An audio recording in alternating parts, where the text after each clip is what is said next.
Now see here different types of flow of liquid. One is like a streamline flow and laminar flow of liquid. See here, in a streamline flow, every particle of liquid follows exactly the path of its preceding particle and has the same velocity in magnitude and direction as that of its preceding particle. Suppose through this tube liquid is flowing, that is in the form of the line. Basically in the streamline the liquid is flowing like this is here. So, liquid is flowing in the form of here is streamline flow. I have taken one line here. There are the different points A, B and C. Velocity of the particle at A is V1, direction is tangentially. Velocity at B is V2 and velocity at C is V3. When all the preceding particle crosses these points, they have the same velocity at A. It means every preceding particle will have the same velocity in magnitude and direction. Similarly, when the preceding particle comes to the B, its velocity should be equal to V2 and magnitude and direction should be same. Similarly, when the particle reaches to the point C, its magnitude and direction should be same as that of the V3.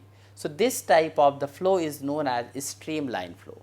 See here in the streamline flow, the two streamlines do not intersect each other.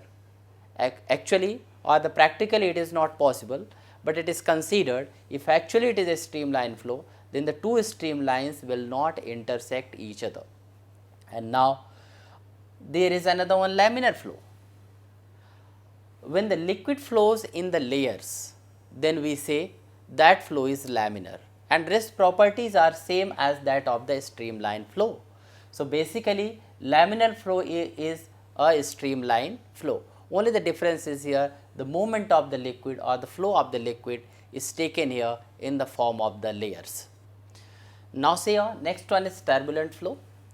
See here we have done streamline flow and laminar flow.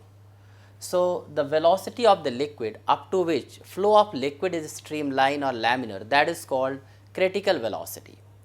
So, if the velocity of the liquid increases beyond a limit, then the liquid does not flow in the form of the lines, streamlines, or you can say in the form that is in laminar flow. What happens in that case? Suppose the air is coming here, is striking with this rock, and after striking the rock, the velocity and magnitude and direction of the air both the changes. There is a random motion of the air after striking the rock. So, this type of the flow of the liquid or the fluid is known as turbulent flow. So, when a liquid moves with a velocity greater than its critical velocity is that velocity up to which flow is streamlined or laminar. So, if it is greater than its critical velocity, the motion of the particle becomes irregular. This type of flow is known as turbulent.